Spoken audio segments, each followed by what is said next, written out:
Welcome to episode 86 of the Section 247 show, a sports talk Philly presentation, as always, sponsored by Michael's Glass Company, 215-338-3293. Tell them that the two Mike sent you. I am Michael Lipinski. I am joined, as always, by Michael Watkins. Michael, it's been a couple weeks. How are we doing? Doing good, man. What'd you do with the past couple weeks off that we've had? What have you been doing? We have a couple other things going on the podcast network. In the Fight Show, we've been doing some stuff there. Check that out on the Podomatic page, section 247pod.podomatic.com. So what you're saying is this show isn't as important as your other shows, so that's why we didn't record, right? That's not what I'm saying. I was not cheating on you. It was a lot of work going on, a lot of chaos. It hasn't been a fun 2 weeks with the work front, so it's been a little bit frustrating. So we're kind of doing I was doing my own thing. Anthony, what's happening? Good. Yeah, before we get started, let's tell the people. You got to do your thing. Tell the people how to participate in this show. Good evening, everybody. It's been a couple weeks, but we're glad you're here and glad you're joining us tonight. Anthony's already said hello. So how Anthony said hello is because he's in the Section 247 show feed, and how he got into that feed is either he's listening or watching, I should say, on Facebook, YouTube, or Twitch or Twitter Periscope. Sorry. So it's been a couple weeks. I'm a little rusty. So the only way we can see your comments, and we want to see them, is if you're in that Section 247 show feed on those platforms. Please still like and share. We still appreciate that, but we want to hear your comments. We want to say hello. It's been a couple weeks, and the only way to do that is in the Section 247 show feed on Facebook, YouTube, or Twitter Periscope. We're also on Sportscaster. I think I set it up. I should check to make sure that it's actually working. I don't know if it isn't. It's a streaming service. We'll see. I mean, it's just another. 3 is my limit. I'm not saying anything else. Yeah. So 3 is a perfect number because I could say 2 and then say end that. But and 4 I got you. Ain't gonna work. So we're everywhere. Drop us a line, say hello. It's been one of those things. It's been a crazy 2 weeks. I don't know. I'm just glad to be back talking sports with you. That's good. Oh, and by the way, forgot to mention this. See, Rusty. Comments do take about 25, 30 seconds for us to see it. So if we don't get to it right away, we'll get to it eventually. Yeah, absolutely. We will get to it. Anthony chimes in all this stupid talk on Philly sports radio. That's every day. That's every day on Philly radio. Let me ask you a question. What was your take on the Mike Missinelli thing? Well, considering I don't listen to sports talk radio and just saw a clip, I had no idea what he was pissed about. I had to ask you. I mean, it happens. You get mad at work sometimes. Unfortunately for him, he's on the air. And that's what happens. Hi, Lizzie. Nicole Krabby Watkins, I'm your husband. Who are you guys? I'm your husband. Oh, before we even get started, happy birthday to your mom, man. Yeah, big. Happy birthday, Bon. Big 6-1 for Bonnie. We were over there earlier today celebrating with her. So had some. Cheers to you. Had some cupcakes. It's good. It was a good time. Let's do a rundown here. Sports heavy tonight. We're going to, after your beer review, of course, we're going to talk Roy Halladay, the Imperfect documentary on E60. We're going to talk Major League Baseball and whatever the hell's going on there. The return of the NBA and NHL. We have special guest Bob Sharpe. He's in the green room. He's flipping me off. I can see it as it's happening. I can't. We're going to bring him in a second. But what do you have on the beer front? So the beer front, I had a chance to drink a lot of them this weekend. One of them in particular, Tonewood Poolside, probably the best summer beer I've had so far. It's delicious. It's light. It's smooth. It's crushable. I think I drank 15 beers on Saturday while in the pool. What kind of beer is it? It's a lager. It's a summer lager. But what's nice about it, there's no like orange hints to it or sea salt like other beers. And don't get me wrong, they're good, but this one was just a nice, light, good tasting beer. And I overindulged by, 5 o'clock. I was ready for bed. Carl Coffee chimes in. One of the mics is looking real good. That's probably you in your fancy red shirt. Carl Coffee. Golf shirt. Hey, look, if I'm not going to golf, I might as well wear the shirts though, right? Carl Coffey. I was just telling. I was chip. Go ahead. No, I was telling Michael Watkins the story of Carl Coffey tagging Gilbert in a tweet, and the chaos that ensued after that. Well, whenever you have Carl Coffey and social media, there's bound to be some sort of chaos that ensues afterwards. It just happens like that. Right. And while we're at it, Carl Coffey, Detroit sports suck. So let's just get that out of the way. Actually, they're all sports suck right now because there's not playing. There is, and we're going to talk about that. But we're going to bring in Bob here, coming out of the green room, and we're going to discuss. Hey, there he is. We're going to discuss the Roy Halladay documentary, Imperfect. Bob, welcome back to the podcast. How are we doing? Doing well, gentlemen. Thanks for having me back. I'm excited to be back on. You know, Bob, since you were last on, you've gotten married. You grew a beard. I mean, a lot's happened, man. Yeah. Congratulations on getting married, first off. Thank you. Yeah. We picked the right time. It happens to do it. And then we've gone to spend a lot of quality time together. So it's given me a chance to work on my Robin Williams from Jumanji, What Year Does It Look? Combined with the kind of hybrid of John Kruk from Macho Row kind of look. So I got it all going on right now.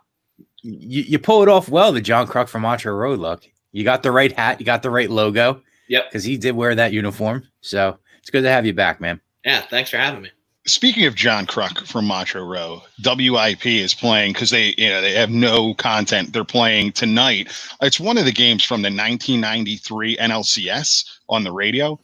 Andy Musser was an underrated play-by-play guy. I forgot how good he was.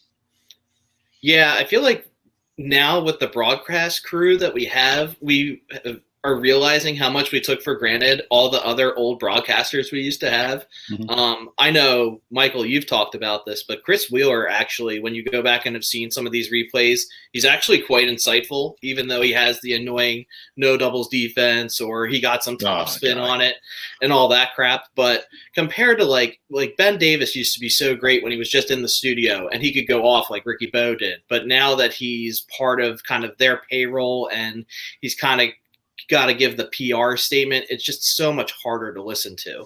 And I mean, obviously you can't fill Harry's shoes, but it's just hard to listen to McCarthy, but that's just me. What's amazing, the radio guys, because Larry Anderson's on the payroll and he'll call it the way he sees it. I don't know if they just don't pay enough attention to the radio and former player. Yeah, I guess so. But former player, all bets are off. I think that they have carte blanche on what they can say. And I think that's how it's going to go for him. I think Kruk could do the same thing, but Kruk still has that ESPN in him, that he has that political correctness from them. So you're not going to see that. I think he's just collecting a paycheck. I just think he doesn't care enough. Yeah, too, probably. Nobody's collecting a paycheck right now, and we're going to get to that in a segment or two. But this is the first time that we've been together since the Roy Halladay E60, and I gotta get your take on it, guys. Did this change your opinion of Doc at all? We put out a poll. We had over 200 votes on it, and overwhelmingly it was no. The guy's human. It made me very sad. At the same time, did it change your view of him? You could go. Bobby, go ahead. Okay. No, go ahead. Your guest. Go ahead. Honestly, it didn't. I know it's apples to oranges, but like with the whole Bulls thing that just came through, like my opinion has not changed of Michael Jordan. Like everyone knows that that's what Michael Jordan was. It's just you're finally getting a chance to see it a little bit. Like it's kind of with Doc. I mean, it was a little bit harder just because it's personal to us. I mean, we all loved watching Halladay. I mean, I think Michael, you would agree he's one of the best pitchers that we've ever seen in person or just period in our lifetime. Like I didn't get to see Steve Carlton or some of these other great guys. But I mean, I just think of the athlete and I try and take the personal stuff out of it. I think it's harder with him just because he didn't let you in. Whereas like Jordan, you would get kind of things like that where you would see flashes here and there and whatnot. I know there's some other, like there's a Lance Armstrong one that just came out recently. So that one's gotten a lot of attention, but we kind of all know what Lance is. So it's kind of, it doesn't really alter my opinion about them. I respect their greatness as athletes and I kind of leave it at that. I think the biggest takeaway is my respect for Brandy Halladay and the children of Roy Halladay, which is they didn't have to do this, and they opened, they opened the cameras to their lives and what they were feeling, and their perspective on it was, if you end up saving one life out of this, it was worth it. And I think that's the most important message that came out of the whole thing. But that's just me. Yeah, I agree. It doesn't change my opinion on it one bit. If anything, that documentary is very sad and depressing because it showed the inner struggles and the inner demons that this man had just so he can go out and perform his job every night, and what he put himself through. And again, like what you said, just his wife and his son, how mature his son is, and being able to handle that in front of a camera. It's just a matter of time before you see him in Major League Baseball pitching. I mean, he already pitched for Team Canada in spring training last year, so you're going to see some more out of him. You mentioned The Last Dance. The other guy that you're talking to doesn't know what you're talking about because he never saw it. I have yet to see it. I have yet to see it. But from somebody who did watch all 10 episodes, you're absolutely right. You always knew these stories. They were just actually confirmed by Michael Jordan when you watched all 10 of those. And you hit the nail right on the head. Nobody has changed your opinion of him either. Everybody knew who he was. You just confirmed it now. And it's the same with Roy Halladay. If anything, it's a little bit surprising because of all the struggle that he went through. And it was a little depressing on a Memorial Day weekend to watch that and see how troubling it really was.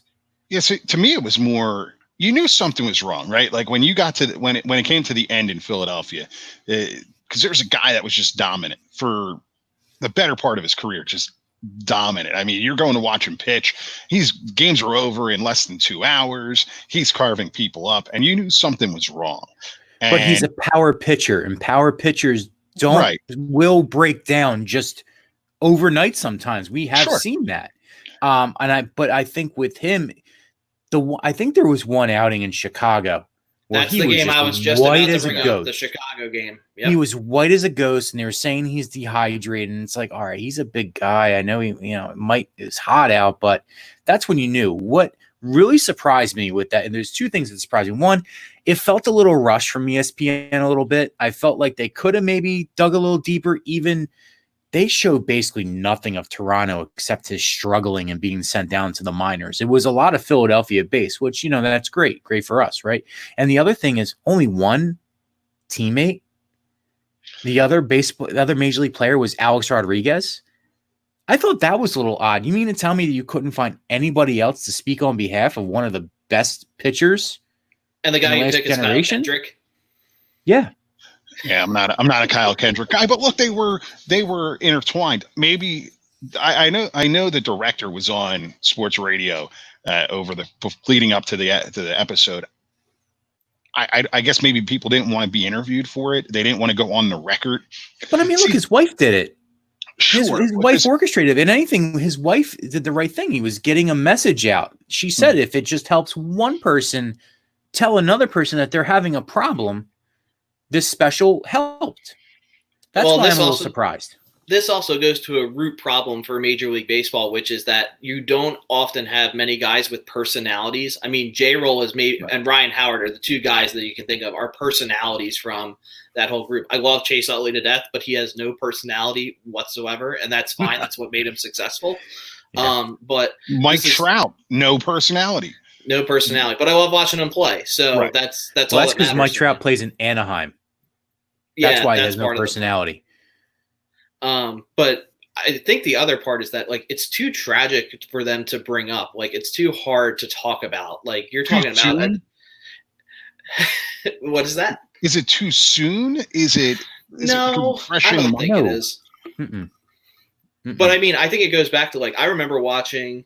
There was a Flyers documentary maybe a while back, and it was kind of like one of those DVD things that crazy fans like Watkins and I would buy and watch because we're sheep and we just buy whatever they tell us. So they did this thing about Pelle Lindbergh's death, and they talked about when Pelle Lindbergh died, that team's soul died. You had guys like Rick Tocchet, the Chief, you had guys with tons of personality that just came in, and it was it was a ghost town. There was just the air was sucked out of that team and out of that building. Rick Tocchet still tells that story. Rick Tocchet still tells stories about that all the time on different interviews that I've heard him on, and how, how debilitating that was to a team as an organization, and not just in a locker room. So, yeah, I mean, too soon. I don't think it's too soon. Looking back on it, Bob brought it up, Michael, you brought it up, that game in Chicago. And I remember that. It was one of those, it was 95 degrees in Chicago, but Roy didn't look right. And now we know why. We know that there was an issue. Hindsight's always 2020. Did you think at the time that it could have been something like that, though? That was the thing that was so jarring to me. No idea that this was going on, and it was obviously going on well before I guess that was the 12-13 season. It was going on before that. I don't know how the guy was able to perform at the level he did on that medication. I mean, ultimately it caught up to him, but I mean, damn. I'm very good at noticing when somebody is inebriated or not themselves because of some sort of either alcohol, drugs, or whatever.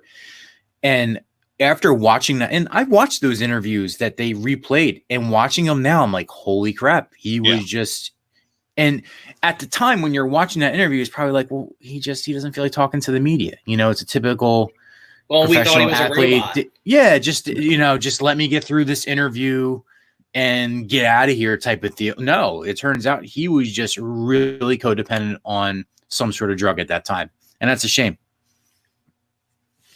Yeah, it is. And man, I wonder, I just wonder what would have been, what could have been. It's really a shame to see ultimately what happened and see the NTSB report. Did either of you guys, it wasn't part of the actual E60. I saw it on ESPN Plus. They actually did a NTSB mock-up of the final flight. Did either of you guys catch that? No. Yeah. I did. I just can't bear to watch. There's some people that enjoy watching the whole train wreck kind of thing, and I just can't. I don't want to see Kobe Bryant's helicopter flight path. I just don't want to see these things. It's too hard. It's too depressing. Well, Michael, when the NTSB, official report came out, we said, just let the guy rest. There was no need to say he had traces of drugs in his system. Let the guy rest in peace. But they said it again in the special, but you had to in the special because you have to tell the story. But yeah, I saw the flight path. It's a guy that just got caught up. Just the demons got the best of him that day. Yeah, it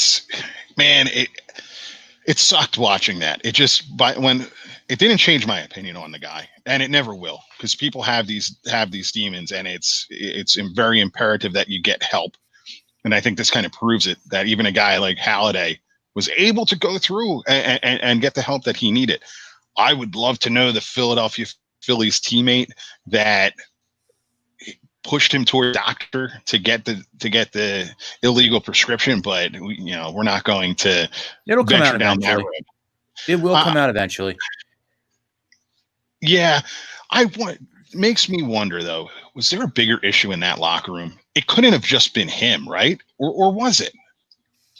I just think it's an issue in every locker room in every professional sports. I mean, hell, it's an issue in any locker room that you go into at any level, because people want to maintain and get above, either maintain that top spot that they have and try to do whatever they need to do to get there, or the people that are below them trying to get that top spot and have to do whatever they have to do to get there. I mean, steroids still runs rampant in high schools and colleges because people want to achieve that top level performance like he did every night. And he achieved it and had to feel that that's what he needed to keep it going that way. That's a fair point. I wouldn't have thought about it that way. Let's pivot here. But Michael, tell people who are joining us how they can participate in the show and where it's going to be scrolling. Yeah, so we see some people checking in, like John and Will. Thanks a lot. Appreciate it, guys. And how they're commenting right now is on the Section 247 show feed on either Facebook, YouTube, or Twitch, Periscope, or apparently Sportscaster, like Michael said. Who knows? I never even heard of it. So you can check that out too if it's running. But in order to see us, in order to comment, so we can see your comment, that's delayed 25, 30 seconds, by the way, it has to be in the Section 247 show feed. But still, please like, share. We appreciate that. But the only way to see these comments right now that we are reading is from the Section 247 show feed. And it is on Sportscaster. I just checked. We are live and in living color there. By the way, great television show. Doesn't get the love that it deserves. Bob, do you remember that show, or are you too young? That was a little before me. Yeah. I know of it, but I never watched it. That was a wonderful. I wasn't allowed to watch it, but would always sneak it from time to time. You know. Speaking of television shows, I found a good show during this whole hiatus that we've been on the past couple of weeks. Dave on FX. It's Little Dicky, the Philadelphia rapper. Oh yeah. I heard it's very funny. It is. It's hilarious. My wife even got into it a little bit too. And what's up, Dustin? How are you? Doesn't he drop a bunch of Sixers references and Philly references throughout the show? He works in Trust the Process. He works in a bunch of different stuff. He comes to Philly for a concert and opens up for Meek Mill. You know, it's a great show. Highest rated comedy on FX ever. And that's impressive. A station that has had Louis, that's had Always Sunny in Philadelphia. Yep. Season 2 is not going to be around for 2021. It's going to be a long year. I'm not a fan of It's Always Sunny in Philadelphia. People are going to hate me for it. I'm not. I never. I started watching it. I'll give it more of a chance, but I started watching it. It's funny, but I can't, it's been on for so long that I can't follow every episode. We got into Bosch on Prime, and we went across the pond and found Broadchurch on Netflix, because we're kind of into the police procedural stuff. So that was really good. So that's interesting. That might be worth it. I have a bone to pick with Prime. There is no more HBO shows. That means I can't do my trifecta during the course of the year of Entourage, The Wire, and Sopranos. But if you have HBO, you can get HBO Max, part of your whole thing. That's not the Max point. It's been on Prime for since Amazon Prime started, and now it's not. HBO wants you to buy their thing, and which I would crap. It's not crap. You know why it's not crap? Because they have a boatload of Godzilla movies on there, which I found, and I am very excited for. It's not like I don't already have them on DVD, tape, 4, 5, 6 times over, but hey, it is what it is. Well, and the problem is that Talking Sopranos, it's a new podcast with Michael Imperioli, who played Christopher, and Steve Sciarippa, who played Bobby Bacala. They're going through every episode and talking about it. And I wanted to follow along with them. I can't do it now. I'm not getting HBO. Screw that. I just went back and watched the whole series too, so I need to catch up on that podcast because it's got to have awesome, insightful things on it. It just started. It's only on episode 9 or 10. Oh, see, I'm gonna have to check that out. I have not heard of that, and that sounds awesome because I want to catch back up on the series because of the movie, which may or may not come out at some point. It is coming out. It's coming out in I think within the next year. Yeah, Sons of Newark or something like that. Yeah. They changed the title. They talk about changing the title over and over again. But it's just amazing that Tony Soprano, James Gandolfini, there was 3 other guys for it: Stevie Van Sant, James Gandolfini, and then Michael Rispoli, who played Jackie Aprile. Mm-hmm. And David Chase liked them so much that he found other roles in them. And it all worked out. All worked out for all of them. Yep. All the little Stevie, I mean, he's a Springsteen guy, so he was all right. Let's move on. Let's move on to the topic at hand. Sorry, I got off the wall there. No, that's fine. That's what we're here for.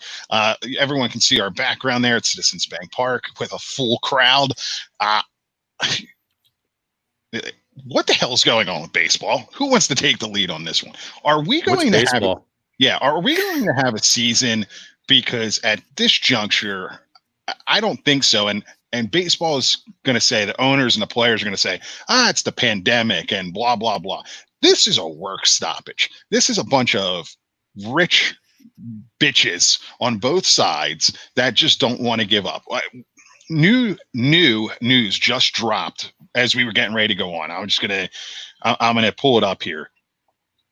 Major League Baseball itself, the owners have countered the players' proposal to have an 84 game season, 89 game season, 70 game season. It's a 50 game season. We're just going to play a round robin little league style to get to the World Series. What's happening here? I'm going to take this one first because I'm a little angry about this one. I'm at the point where I'm about to say screw baseball. This is what, 94 all over again? Mm-hmm. Yeah. And you're right, Michael. This is a bona fide work stoppage because if we're not in a pandemic right now, these rich babies would be, they would have nothing to complain about.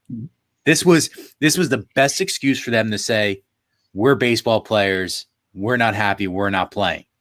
And I think what baseball players have to do is stop blaming the owners, because the owners are the owners. You're not going to change them.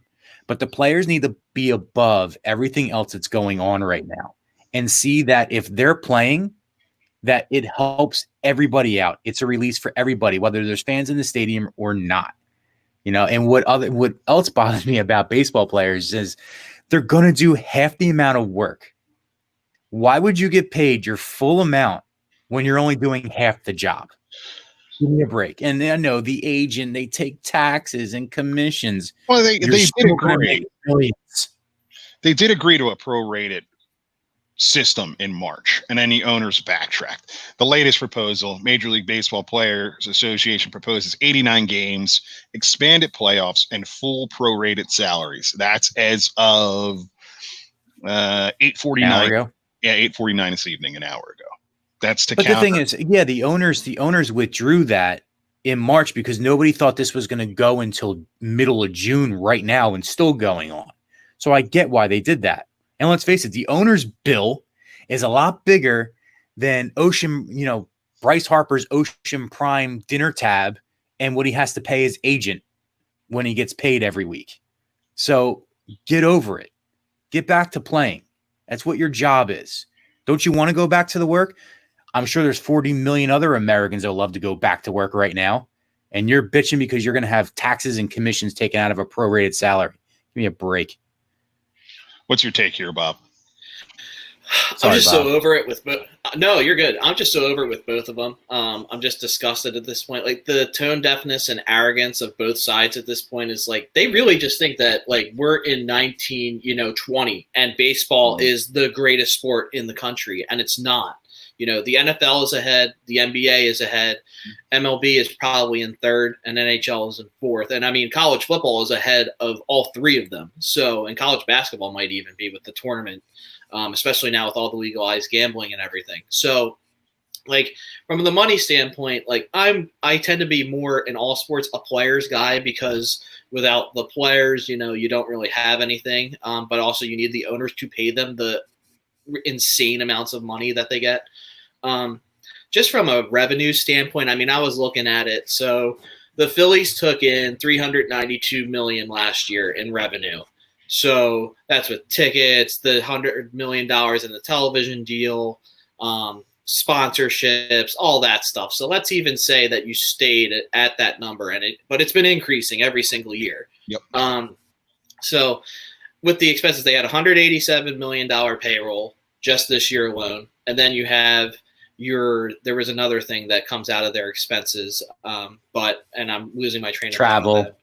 Travel. But there was even something else that put a bigger dent into it. But regardless, like even before you took out like taxes and all your other expenses, right? Like you're at like $97 million in earned revenue at that point. And so it's kind of like they don't really have the owners look really bad here too. I mean, I get it. Like the players, yes, you sign a contract, you go back and play. It's kind of one of those things where it's like, well, if I came back and had to put in, my full hours per week and I got paid half my pay, yeah, I'd be pissed. Like, that's kind of where I come from on the players' angle. Like, you're not going to play the full slate of games. I get it. That's kind of, it's apples to oranges a bit, but I'm kind of at the point where I'm just so sick of both that it's like, just bring the NHL and NBA back and we're going to carry on without you because the fans are just not going to care. It's interesting you say that because what does that say about Major League Baseball that the two winter sports are going to come back before the sport that's actually supposed to be playing right now? Yep. And they're going to continue the same season and then only take a couple months off and kick right back up again. What's That's that the say next about segment. your league? We're going to get to that. That's next segment. We're going to talk about that in depth. But it tells me that baseball doesn't give a shit. They don't. And They don't care. And they haven't cared. You know, I said it in the solo shot that I put out there when we were off on the bye week. This is going to be the second work stoppage in my life, and I actually think it might be the third. I'm trying to. No, I wasn't born in 81. 81 was the mid-season strike, so that might be you, Michael, but not me. I'm not that old, you know. But this 1994 ruined it for a lot of people. Yeah. Thank God for steroids and Mark McGuire and Sammy Sosa to bring us back out of that. You know, this could be, it's never going to be the death knell, right? It's not going to die, and it's not going to really go away. But there are going to be people that are going to say, you know, I really didn't miss a lot here. Whatever. I don't care. The problem is the way, I mean, attendance is light in every major sport. And as long as TV revenues are what they are, streaming revenues are what they are, owners will continue not to care. My thing is the players need to be above that. They need to take the high road every time, because at the end of the day, everybody will get paid. And now coming out of this pandemic, everybody will have to take a haircut somewhere. Sure. You know, they have to just face that. Take your losses, get your cleats, go run on the field and play some baseball. Yeah, I mean, I agree with you. Will chimes in. He says this is going, I guess, referencing the 89 games. He thinks that's the best that we're going to get. What do you think? Do you think that is that what we get? Do we get anything? I don't think we get it. I don't care. I don't think we do. I don't think we do either. See, and there you go.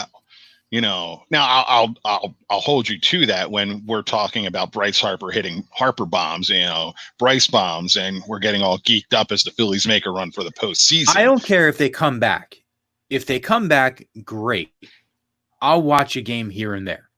If they don't come back, I won't miss it. I haven't really missed sports anyway, because let's face it, it's May and June, you know, April, May, June. That's when your winter seasons are sort of, you know, winding down. Yeah, missed a good chunk of a playoff run. Hopefully we get to see it in the NHL and NBA. But I'm at a point right now. I'm at a point right now where if the game is on, it's on. And I'm doing so many other things in the house that it's just white noise. So I don't care. Bob, it's not like it's a busy time for you over there. You don't have enough going on. I can take naps here and there. Numero dos on the way. Congratulations, by the way. Thank you. But yeah, like kind of just like what Michael was saying. It's just like it's summer now, so it's like even with things starting to open back up too. Like you have the shore, you have you're hanging out in your yard. Like baseball is that great thing where it's like you can just have it on your radio maybe, and it's kind of, or like you have it on in the background. Because Michael, you have two young ones that are constantly running around, so it's kind of like background noise for you. Absolutely.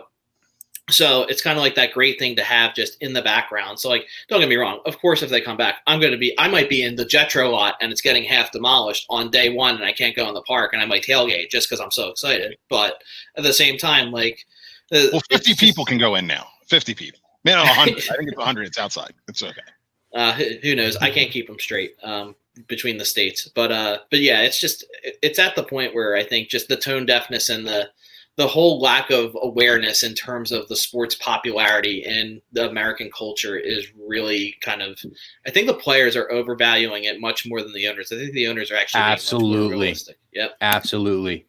John had a good comment there. Why don't they propose more doubleheaders? The players don't want to play doubleheaders. They want to trade the most minimal amount of doubleheaders as possible. Golf is on sometimes. Golf is another one. I mean, the players said they don't want to have the Ryder Cup if there's no fans, because they said it'll be a snooze fest. It'll be a bore. And I agree with them there. And that's one thing that I will say. If there's no fans, you got to have fans for the Ryder Cup. I disagree. I think like the whole Tiger, Phil, Peyton Manning, Tom Brady thing. That was a lot of fun. No fans in golf ever again. I don't want any gallery. Oh, but Ryder Cup, those players feed off of that negative energy that they're getting. if they're playing in Europe or the United States, back and forth, they feed off that negative. They love that. Because let's face it, golf is a sport that not a lot of emotion is shown. And this is the only time a year or event that they show emotion. The Ryder Cup's always a little different. It's the oddball out of everything. It's the one where it's almost acceptable to be like Billy Madison in a way. Not Billy Madison. What the hell's the golf movie? Happy Gilmore. Happy Gilmore. I got my Captain Insano. I knew what you meant. Yeah, I'm getting them all confused. I don't see a scenario here where they're going to play. Hopefully it's this 89 games. In my mind, at this juncture, it shouldn't be anything less than 100. It really would diminish everything. It would just kind of be a joke. And we're going to get to this with hockey and baseball. I don't necessarily have to have it the way it always is, but baseball's a little different. You can't have like a 50-game season and a lead in to the playoffs. That just doesn't work. Is there a cutoff for you guys? Is there a cutoff date for you guys with baseball? Like it has to be back by a certain date or else forget it. Like 4th of July weekend is like a good symbol of baseball, right? That's when because they're the only, basically the only game in town, the only sport in town that's playing. I think if it's not back by 4th of July weekend, just don't bother until February. That's my deadline. If you're not back by 4th of July, just pack it in. Because guess what? The National Football League is not coming off of its schedule. They have everything figured out, it seems like. The NFL is going to open camp in mid-July, and baseball has this short window to get going and get moving, or otherwise no one's going to care. You're going to have the NFL, you're going to have hockey, you're going to have basketball, all going on at one time. College football, like you said, Bob. Who's going to care? Nobody's going to care. Nobody's going to care. And that's where baseball, both the players and the owners need to wake the frig up and realize that, and then if you carry over, if you carry that over to a work stoppage next year, you're toast. You're done. Yeah, you're definitely done. Which is possible. It might happen. We might be having the same conversation on June 9th a year from now, which is insane. I mean, as you can see, my wife likes the fact that there's no sports on right now for all the stuff I've been doing around the house from that comment. I'm hanging lights. I'm mowing lawns. I'm doing waxing cars. I'm doing everything. Well, you mow the lawn every day anyway, so I don't know how this is much different. It's not every day. It's every 3 days. Let's get that right. Come on. I mow the lawn every 3 days as well. I don't have a lawn anymore. You lucky son of a bitch, I'll tell you. That's the way to do it. We're going to talk hockey and everything in a second. But Michael, you, as we were getting ready to start, you're going to steal my segment here. You have a schmuck of the week, Max Kellerman. Why don't you have it? I do. And it's funny that we were talking about baseball because Max Kellerman is the schmuck of the week because he said hockey isn't even one of the 4 major sports. So baseball might not be one of the 4 major sports come a couple months from now, a couple weeks from now. But Max Kellerman, didn't you get started with boxing? Max, what's boxing doing right now? That's why you have to work at ESPN. I don't see on HBO anymore boxing. That's why I don't have HBO. So Max Kellerman, you are the schmuck of the week for saying hockey is not one of the 4 major sports.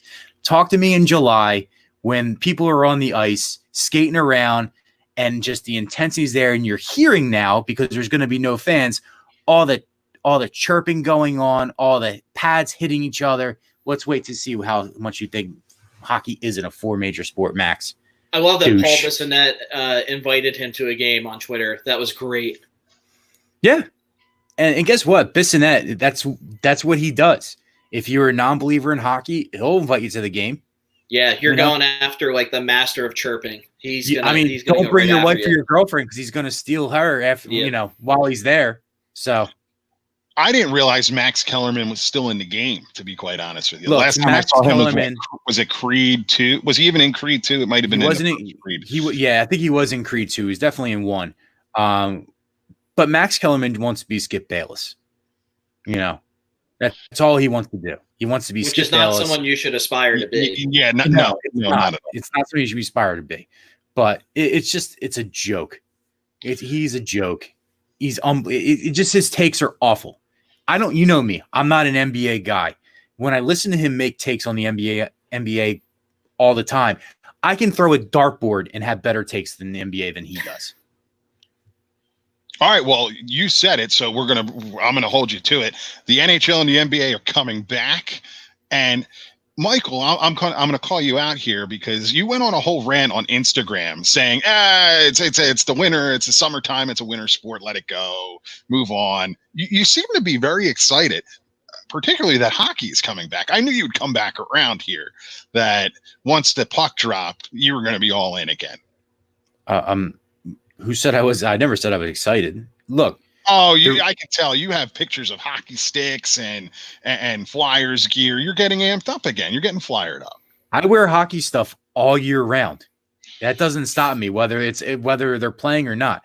No, my biggest problem with coming back, and that NBA, NHL, I'll lump them together. You're going to come back into a tournament, basically, right? I mean, that's what we can call it, where you have to be on top of your game. Now, basketball, there's load management. They can half-ass it, but hockey, you can't be that. Hockey is the best playoffs in professional sports, max. So you have to be on top of your game. You have to start right from the jump or else you're going to be home. And hockey, they care if they're still playing or not. Basketball, they get eliminated. There's always tomorrow. They'll take their participation trophy and go home. So, I mean, I'm not that excited. And safety is the main thing. Safety and health. You don't want somebody to get injured and then cost them half the next season too when it starts in November, December. So, if it comes back, that's great. Look, they're both organizations are coming back.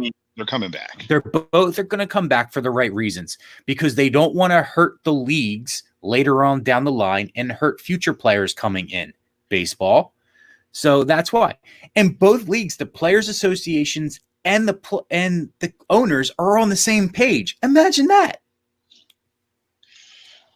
Well, in 3 of the 4 leagues, they're all on the same page. I'm going to leave that comment just sitting right there. Football doesn't count. Football's not even really it's football, not time yet. End of July, talk to me about football, whether they're on the same page or not. Nah, they will be unless you're Dalvin Cook. Yeah, they will be. I'm going to ask you each. Your guys are both big puck heads. Are you fans? It's coming back, so we're not going to debate whether it should or it shouldn't. It's already going to happen. We're in phase 2 at the National Hockey League. It's coming in the next 6 to 8, I guess 6 weeks at this point. Bob, what's your thoughts here? Do you like the way the NHL has gone about it? Do you like the setup, or is this going to tarnish something? Because the Flyers are going to make a cup run here, and people are going to get all up in arms because it doesn't really count. Maybe I'm in the minority. I've been staying off of social media lately, but I mean, I think it's that's a wonderful move on your part. I'm right there with you, Bob.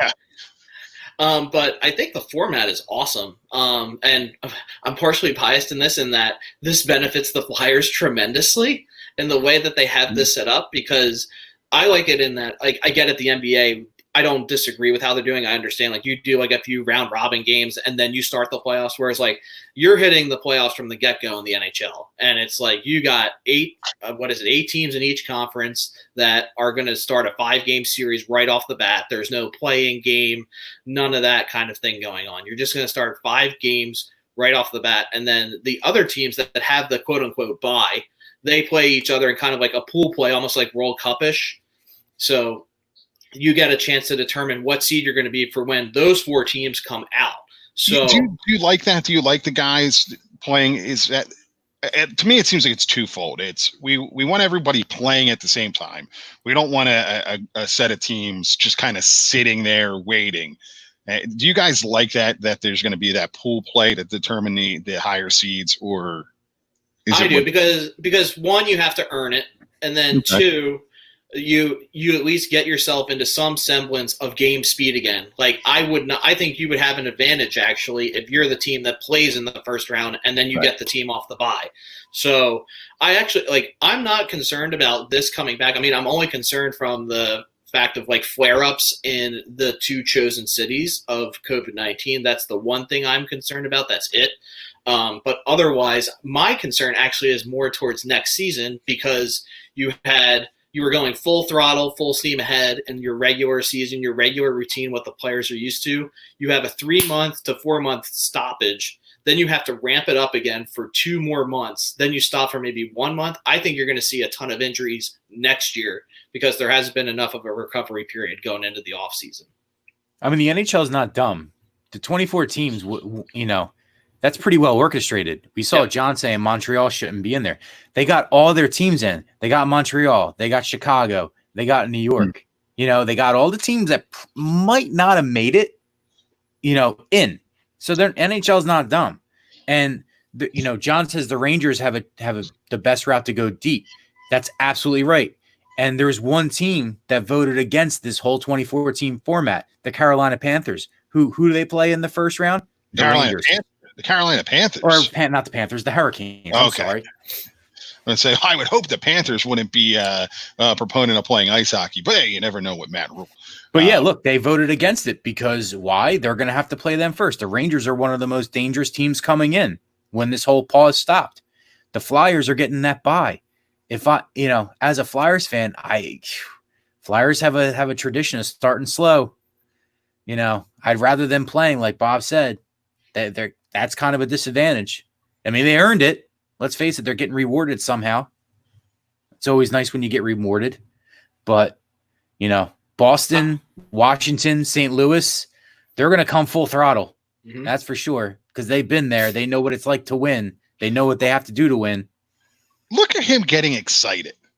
I'm watching this. His face is getting all. If you had a heart rate monitor, it'd be getting nuts. You're gonna be all hockeyed up when this thing comes to pass. Your wife even said so. So no more Instagram videos at SEC247 show for those of you who want to check it out. Yeah, the Rangers are winless. The Hurricanes are winless against the Rangers this year, but this is a different time period. You could be the redhead stepchild for a lot of teams. You play them in the playoffs. It's a different ballgame in the NHL.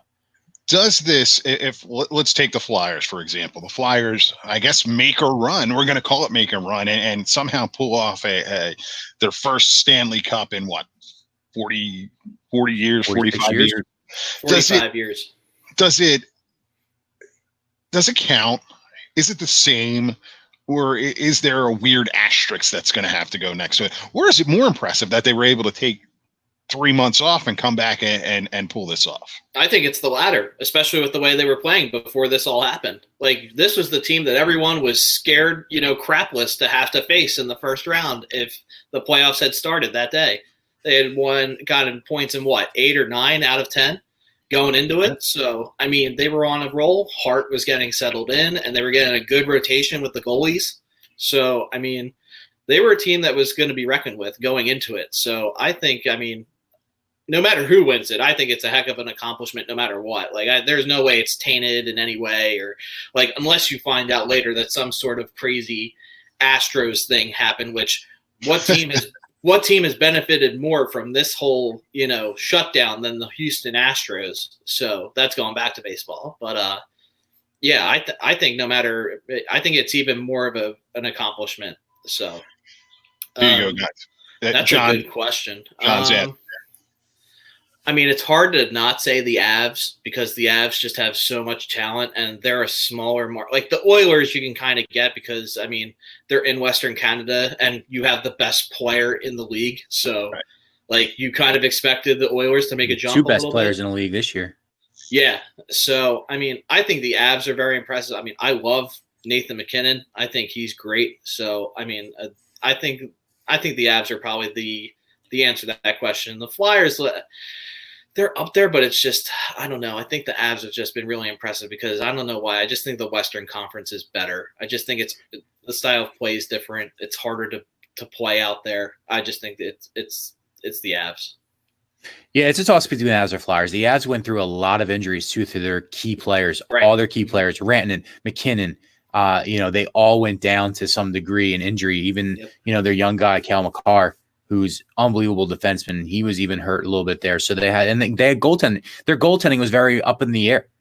So yeah, I would say they're probably the most bruised, but the Flyers aren't behind them. Flyers have had a lot of young guys come through and play well for them. And let's face it, they've gone through some adversity with Lindblom was the leading goal scorer when he unfortunately went out. So, it's a toss up, but yeah, I think the Avs get the edge in that one. Yeah. Grubauer's been really good. I forgot about him. Yeah. What is your thoughts on the cities that may or may not be hub cities here? The rumors are Vegas, Pittsburgh is one of the leading vote getters in the East. Maybe Columbus. Yeah, I know. Maybe Columbus. Then there was kind of a talk that it's definitely not going to be any Canadian cities, well, at least not for the foreseeable future. Yeah, borders closed. Border thing. The idea being you're bringing in all these teams, you need places to put them, places that have held a Super Bowl. I think I heard Florida mentioned at one point, which would floor me. I guess we're not in it's not the same. I mean, ice is ice now. You can have an outdoor hockey game in 100 degrees and the ice is fine. Any thoughts on where you think these things are going to go? I just don't want the Flyers going to Vegas. Whoever plays in Vegas, good luck with that distraction. They're not going. I don't think there's going to be a crossover. No, they're gonna be on somewhere on the East Coast. I mean, it's gonna or as close to their home city as possible. I think it's probably going to be Columbus. So, I mean, look, Vancouver is looking for facilities to, for the players to stay and live in the U.S. just so they don't have to deal with the distraction of coming across the border.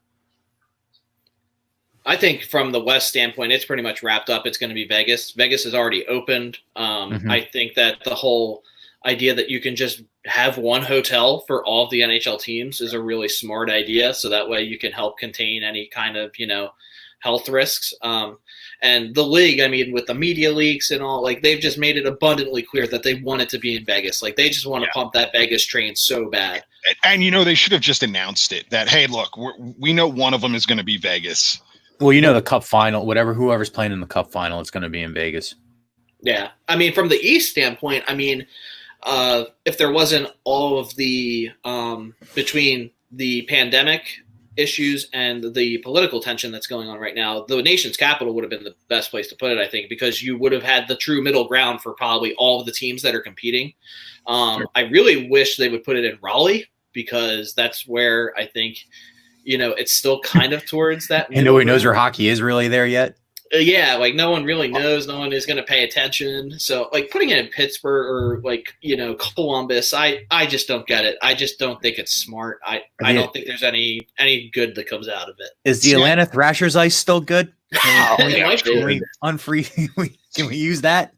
There's hotels up in Lake Placid. Why can't you play some rounds at a place like that? That would be fun. That would be a little bit different. Especially when you have no fans, you can go to that smaller arena. Right. Yeah, exactly. I actually, when all of this was coming about and there was talk of them still playing quote unquote locally, I wanted to see the Flyers playing the Devils, at the Coliseum or whatever it's called now, the skate zone in Voorhees versus playing in an empty Wells Fargo Center. I actually think it would look neater. I know you can't do it TV. I get that, to have them in a place like that. But I don't know. It's going to be interesting to see where they pull it out in the East. Philadelphia. That's one thing. I don't even think the NHL really knows where all the hub cities are going to be yet. That's the one thing. I don't even think they know that one yet. I don't think they would have got past phase one as far as coming back. And now it's like, oh shit, we're actually at 2. We got to start thinking about this harder. Lake Placid is a tremendous idea, though. I hadn't even thought of that because, I mean, I don't know how recently you guys have been up there. I played there, ages ago, but it's still the Olympic Village. Like that's how the city is built. So you basically make the Olympic Village the Eastern Conference Village of the NHL, and you let them take over, and you play on the 1980 rink because they have 3 rinks. So you could even have multiple games going on in a day. So they have a USA rink, which is where all the curling and all that crap happened.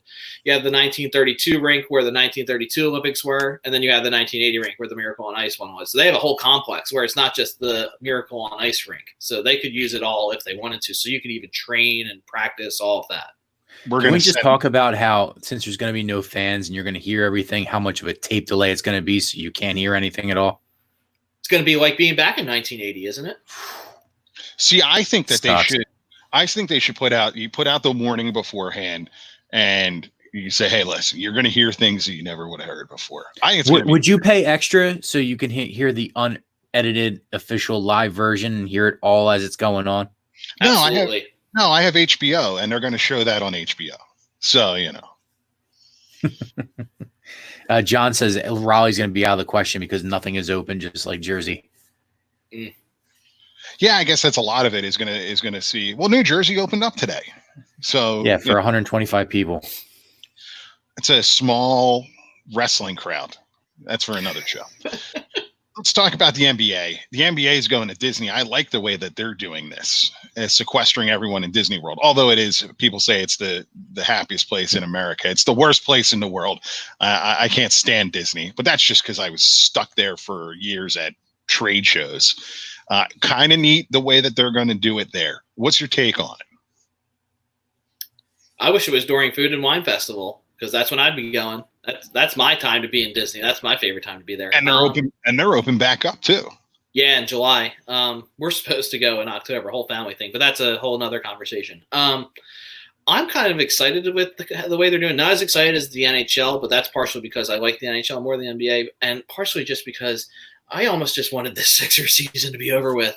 It was already draining as it was, and I don't know if I'm prepared to be just so angry again, and especially now with the stuff that Josh Harris is doing. Like I'm just over and it's not even the Sixers is the team's fault. It's just the ownership that it's just so rudderless and just so tone deaf to the city that you just want them to sell the team and find a different owner at this point, which will never happen. But no, there's rumors that the Sixers are looking at land in Camden to build a new arena, because they went out of their deal with the Wells Fargo Center, and they saying that for like 25 years. But now it seems as though you have Josh Harris who is willing to do it. If the Sixers lose, which is possible, right? They were great home court team. There is no home court. This is just going to be this weird neutral site. Is Brett Brown back, or has the pandemic saved his job? No, I don't see how you can bring him back. I mean, even before all this happened, just with all the things that went on, you can't bring him back unless you win the finals. That's the only way I think, or you go maybe to Game 7 in the Eastern Conference Final. That's the only way I see him back. I just don't see how you can justify it at this point. They need a new voice, and I love Brett Brown. Are you excited for both of these, hockey and NBA? It's a little bit different. It's going to be a different. It's like watching a show. It's like kind of watching a train wreck in a way, where you know something different's going to be happening here. Are you going to be locked in on this? I mean, I know you guys are going to be locked in on hockey, but is this something that's going to keep you engaged because it's out of the norm? For sure. It'll be interesting in the beginning. It'll be really interesting in the beginning. I hope I'm not disappointed, with it, because home ice in playoffs is so important, especially in hockey, that you hope you're not disappointed by it. It'll be interesting. That's the only thing I could say. It's the unknown.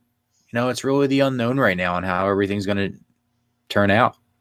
The only thing I'm scared about is the production quality of actually getting to watch the games, because, I mean, if it goes anything like that horse thing that they did on ESPN, I mean, it's going to be a travesty. Like, it's going to be awful.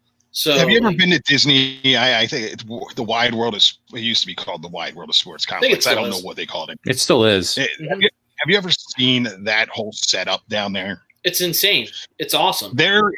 I don't think for basketball, production is not going to be an issue. There's going to be, I hope they have different points of view on this thing, because you can do it. It's going to kind of like hockey, bring a camera closer, that kind of thing. I think it's going to be, production wise, it's going to be fine. I'm just excited to see sports from, 8 a.m. to 2 in the morning. Right. ESPN's going to get cute with basketball and try to give you all different angles and stuff. Yeah, it's going to drive. I mean, Bob, how annoyed are you when during a power play they do the view of behind the goalie? That annoys the shit out of me. I want to just take this and throw it at the TV, because it's the worst view of all time. It's like I know how they're setting up. You don't need to show me this. Like, you can't follow the puck. You guys aren't fast enough. Just leave it where it is. That's an NBC thing when they put that stupid camera in behind. I don't know why they think. I don't know why they thought that was great. Well, put it this way. The only thing the hockey can get cute with is when they time when like Crosby goes down the ice, how long he's on the ice for versus Couturier. That's when they have the tracker. And they show that. That's the only thing that hockey can really be cute with.